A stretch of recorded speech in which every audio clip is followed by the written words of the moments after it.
Hey guys, it's your girl Tubbi of the Nerdy Bird site, rocking with the antidote.com, bringing you yet another live exclusive right here from the parlor. What's jam? It's your boy B Fresh, Original Gangster Records. I'm here rocking with the antidote and be all with my girl Tubbi. Oh yeah, you guys, we're about to get straight into it. My homeboy B Fresh came all the way down from New Orleans. He's kicking the hot new single called Dinero, has a new project on the way, and a whole lot more, but we'll let it come straight from the horse's mouth. First of all, let's kind of backtrack just a little bit. How did you get into music? It was E40. It was a song called Sprinkle Me. Nice. You remember that song? It's been a while, Sprinkle but Me, yeah. man. Sprinkle Me, man. It was that song right there. I heard that song. I used to always sing it. My dad had a cougar, a white cougar with a loud sound. He used to come from work, come up the street, I used to hear it. Sprinkle Me. Yeah, and right then and now I knew I liked music. Yeah, so from what I understand, you kind of started falling in love with music around 6 and 7. When was your first take to the studio? How old were you? My first take, I was 12 years old, and that was with Rod Smooth and Raw Dizzy. Shout out to the big man. Yeah, shout out to Paper Chasing Organization. They gave me my first cut. My first track came from Rod Smooth and Raw Dizzy. Very nice. So how was that experience, being so young and kind of stepping in with some heavyweights at the time, because they were really establishing themselves throughout the city? How did you feel when you kind of got in the booth and was able to spit that 16? Nah, see, that's the funny thing about it. My first tape, it was like 190 takes. So I didn't really get a chance to get recorded that time. Okay. So, you know, when I left the studio that day, I promised myself if I ever got the opportunity to get in the studio again, I'd be prepared. Gotcha. So I was just freestyling, rapping. I was never writing nothing on the beat or anything. So when I got in the studio, I wasn't ready. I understand. And, you know, the younger you are, it's easier to freestyle. And it takes that moment of awareness where it becomes a seriousness in your craft. Right. So after that experience where you said, hey, I'm about to do this. Like, this is what I'm about to do. How did you kind of transition at that point? When was your next time in the studio on a serious note? My next time was in the studio was in Leesville, Louisiana, and it was a dude named Montarius. Nice. And I had a 5-subject notebook full of rhymes. And I was just writing rhymes over other people's beats. Right. And back then they had the little tape cassettes, right? You put the paper in the top. Yeah, you put the paper in the top, put it in there and record. And I used to record over their vocals, playing the beats, writing the songs just like that. But Montarius in Leesville, that was my first real song. Your first real break. And that's what's up. Shout out to you. You got a fresh man in the making. Yeah, did. Now, I know that in that transition of music, you've kind of bounced around a lot, experienced a lot with music, have been able to network and work with a lot of different artists, crossing state lines.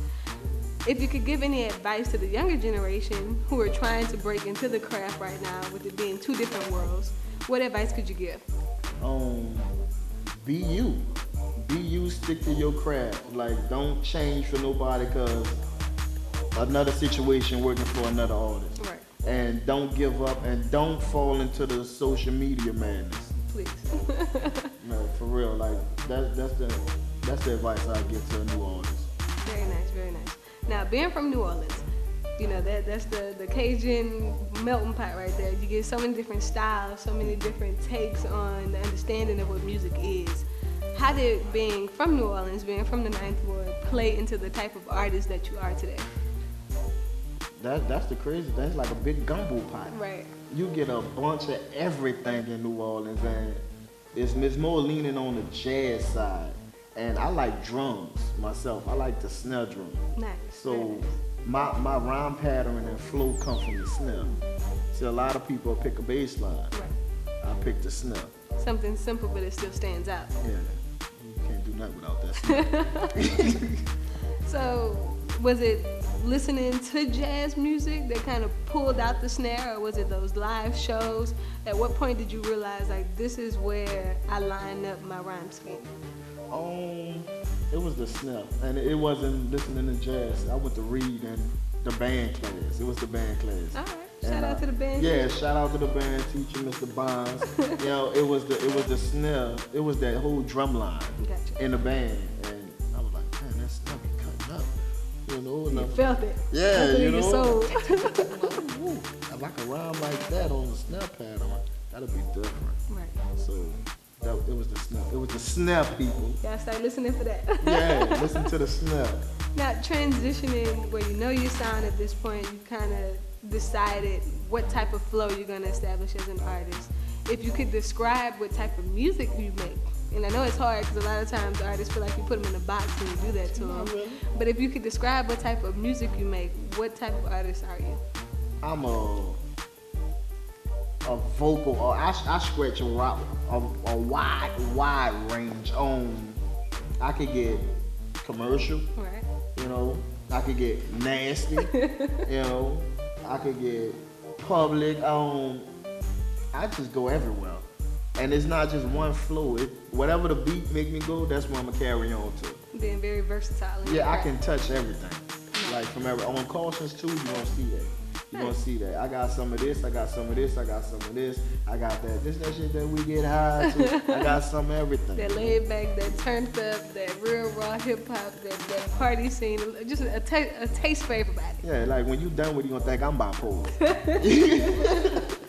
Dope. I can't wait to hear it. Now, first, before we get too far into the new single and the new project, let's kind of touch on Cautions 1. Where can they go find that to kind of get caught up before they go into the single? All right, Cautions 1 is right now is on Dat Piff. That's the only site I know for right now is on Dat Piff, but you can listen to it, you can live stream it on Vivo. Check that. I was the first artist to put a non-visual album on Vivo, by the way. Very nice. Yes. So y'all make sure y'all check audio. that. Check that so you know what to kind of come into expecting, or you can kind of compare the differences between Caution 1 and Caution 2. Now, Caution 2, that's being released under the original Gangsters record label, correct? Mm-hmm. So going into the studio, was it just understood what you were about to do with this project? Was it free range, or did you tell yourself, okay, I want this type of song here, this type of track here? What was the inspiration behind the new project? Listening to Cautions 1, I listened to it and I saw what I missed. Okay. What I missed and what I didn't do and what I can do better. And it was a lot going on between Cautions 1 and Cautions 2. You had period where, you know, innocent people was getting killed by cops. Right. You know, you had parts where people was taking their own life from social media. You had processes with bullying. And, you know, I'm just telling people, you know, cautions. Like, you know, and I didn't touch on that on Cautions Volume 1. But I'm also letting people know it's okay to live. Right. It's okay to have fun. It's okay to laugh. It's okay to be goofy. Because right now, all the music, most of all the artists are gangsters. Oh, I got my gun. I'm popping these drugs. And the kids, they fan the music. Right. They think that's reality. They think that's reality. And you know, I'm on there, I'm telling you cautions. But I'm like, you know, it's okay to have fun. It's okay to live. You don't have to be tough all the time. Right. Cautions. You know, enjoy your life. Because, you know, it's Louisiana. This is the boot. And you're dying early. Point blank, period. I respect you so much for that, because a lot of artists won't say what they feel on the means of what will sell. And being authentic means expressing yourself and understanding that what you leave behind is your legacy, it's your story. So the fact that you care enough about the younger generation to say, hey, live your life, be free, experience, have fun, but understand that there is a means of caution to be able to preserve your life is such a powerful meaning. So I'm really, really, really excited to hear the project. I think it's going to be really, really dope. Production. Are you dealing with more than one producer here? Let's kind of talk about the production for the project. I have Sean C. Major on the project, Street Kings Music, XL, KLC, DJ Ryan. Anybody I'm missing, come in at any time. I don't want to miss nobody because, I don't want to miss nobody. That's all right. If you can think of anybody, we can double back to it. But shout out to the production on the squad. I'm sure that lineup in itself is going to bring some heat and some versatility to the work. Yes. Okay, now features. I know that you decided not to do a solo project, so you are opening up some of those songs for artists to kind of get on and express themselves as well. Mm-hmm. So who are some features we can express on? Well, you know Juvenile and Can't Go Swim. Dinero. For one, Dinero. Kid is a feature artist on there.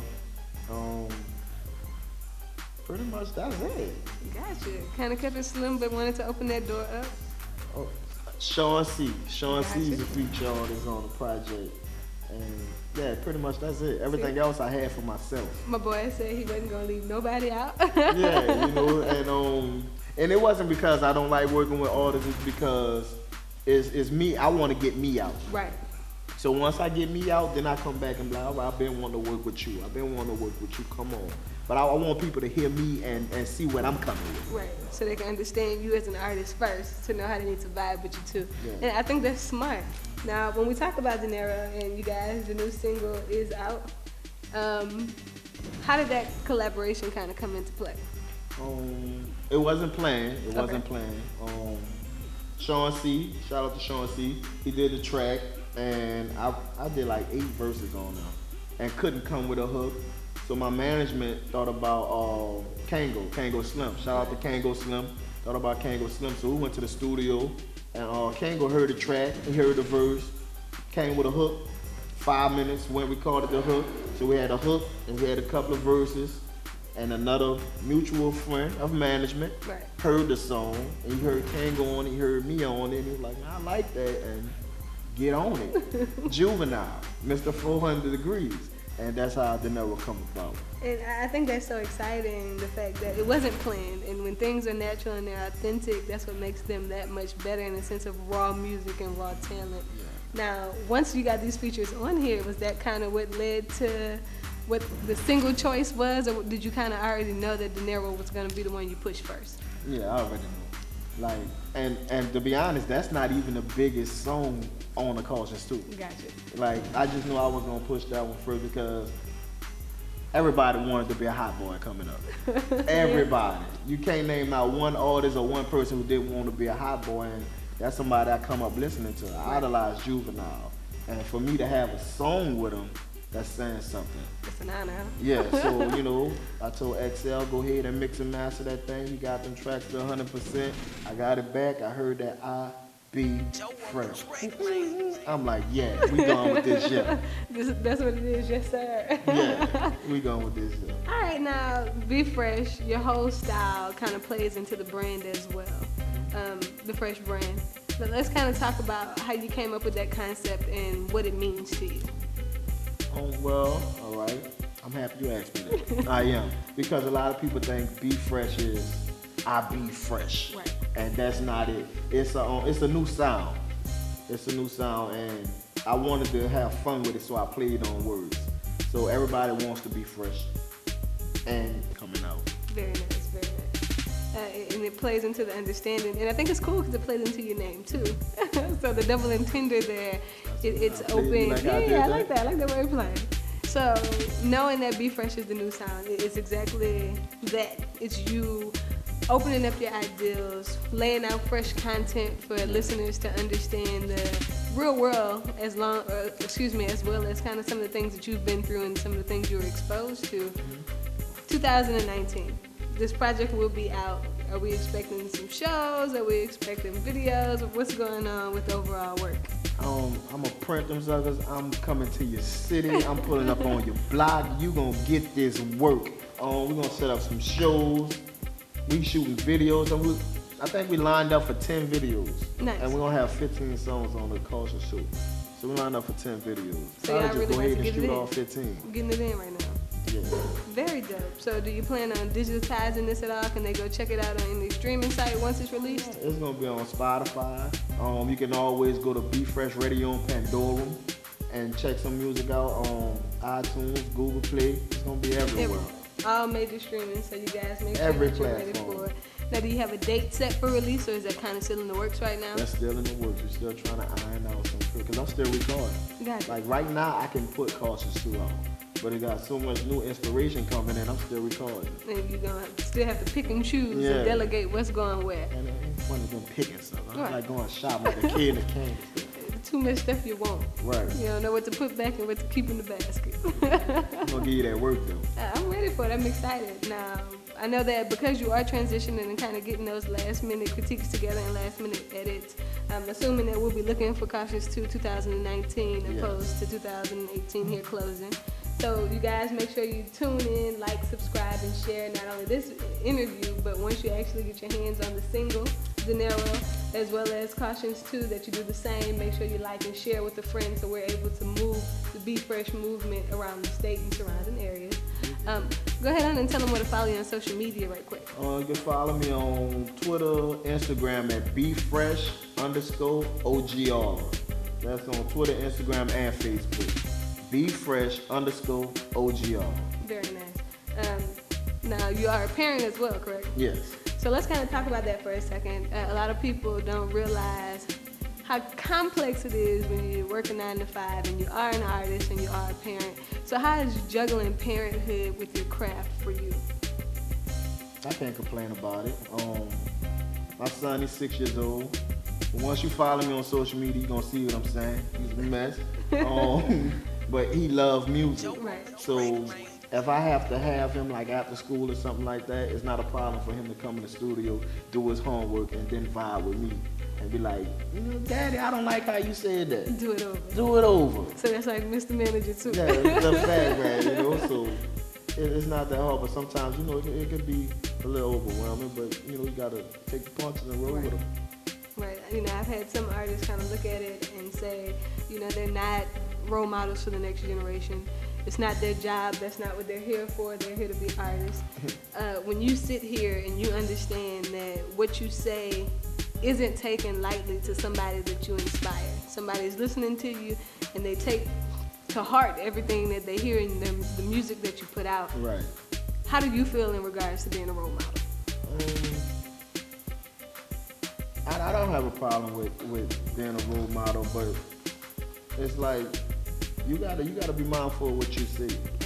Like, and if you do say something that'll endanger somebody else, explain the outcome.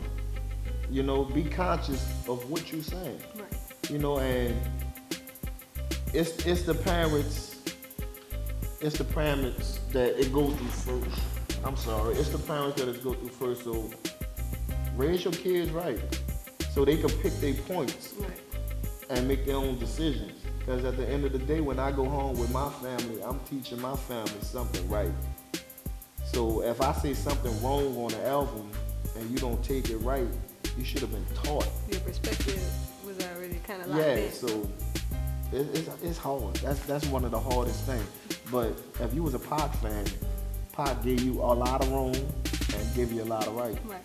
He gave you the reality of the matter. See, he thought he was bipolar. Right. You see what I'm saying? So that's how I feel. I respect it though. It's pretty much saying it's my place to be who I am and to expose the truth of my life. But you as a person have to have an understanding prior to my music, what's right and wrong, what's good and evil, to be able to take what you need from it and to leave the rest just as it is, a story being told rather than the everyday perspective of this is what you should be doing. I think that's cool, and again, it plays into the fact that your music is going to tell a story, and people are going to be able to decipher between your reality and reality altogether. So I'm excited about Cautions to you guys. I can't wait to get my hands on it. I already have my autograph copy. But I have my autograph copy right now. The single, he signed it behind the scenes, so you know what I'm saying? Y'all can't get this, that's exclusive. That's for Tubbi. He might be nice to y'all, but I doubt it. It's gangsters over here. Gangster Records going down, the originals. Now, before we get ready to wrap up, I know I kind of want to double back. Early on, you were actually in a rap group. Mm-hmm. Let's kind of talk about that, because you're a solo artist now. You had a lot of growth and transition since then. But how was that experience, kind of growing up, being somewhat of a hot boy, That was the fun, the best time of recording, because you're recording with so many different people. Right. And the group was Rider Gang ENT, Kid, rest in peace Tyson, T Struggle, Rhoda Prince, Joe Jiggy, Pack Pistols. It was a lot of us. Oh no, that's cool. You know what I'm saying? Rider Gang, shout out to Rider Gang and CEO Sosa. But it was a battle. Okay. Every time a beat came on, it was a battle. The first person always ended up being last. It was a battle. Every time you go in there, you had to make sure that 16, that 12, and that 8 was right. You had to make sure that hook was on point, because if that hook not on point, you got 7 more people coming behind you with a hook for this beat. You're ready to eat. And you on chores, So every song was a battle. And it showed me how to attack a beat, being with so many people on one track. Nice. I think that that's important too, because it feeds into the rawness and the authenticness that is Be Fresh. And it helps put out that image of Be Fresh. You never know what sound you're gonna get. Now, one more thing, and we'll kind of get ready to let you do your shout outs. We'll remind them of where to follow you on social media, when to be looking and where to be looking for the single that is out right now, Dinero, you guys.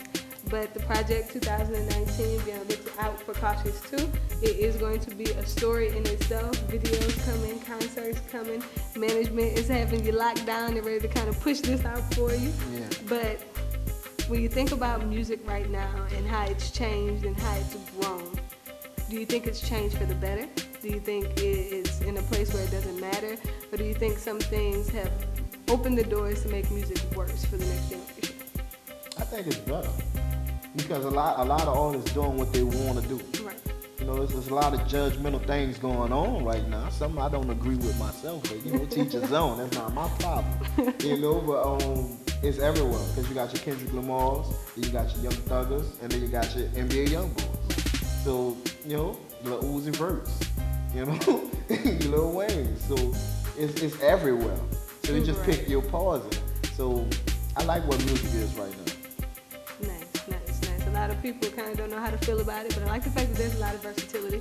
And I like the fact that as an artist, you're able to say there's certain things in certain artists that I do vibe with, or that I do like, or I don't like. Right. And by the way, let me shout out Juvenile. It's his 400 degrees anniversary today. Well, happy anniversary, Mr. Juvie himself. Turn up, holla at us. We're going to turn up for you. Go bump some old Juvie on the way home. I can't do all that. I'm somebody's mama. I got a friend though. I can get out of it. No, but it's absolutely a pleasure to vibe with you. Your energy is so great. Can't wait for the rest of the project to be finalized and finished, and for management to say, hey, it's a green light, because we want the exclusive right here at the Antidote. We want to be able to put those singles up and let everybody tune in, like and subscribe, give you those comments and that feedback that'll help push you into the next realm of projects coming into 2019. You guys, Dinero, Be Fresh, Juvenile, and Can't Go Slim is out right now. You can check that out on major streaming platforms. He will be in the area near you to drop off and hand out CDs, you guys. Hand in hand. I have an autograph copy. Y'all not rocking with me like he rocking with me. It's autograph. So when he blow up, I'ma frame it, I'ma keep it, and I'ma sell it later. Straight up. Tell them one more time where to follow you on social media, huh? BeFresh_OGR. That's Twitter, Instagram, Facebook. BeFresh_OGR. That's the original gangster record. Yeah, it is. Any other shout outs you want to do before we close? Yeah, let me shout out downtown, shout out to 91, shout out the whole New Orleans, shout out the whole Louisiana, shout out to XL, D-Lo, Sean C, Juvenile, shout out to Kid, you know, shout out to my block, Mason, you know what I mean? Shout out to everybody, shout out to you if you watching this right now. You guys tune in, hit the like button, subscribe, comment, follow, and share. It's been an absolute pleasure kicking it with you. Thank you so much for coming down and keeping it real with us, letting us inside your world. I'm excited again about the project. Make sure you guys go download the single, check it out, run the numbers up. It's your girl Tubbi of the Netty Bird site, rocking with the Antidote.com. We'll be back.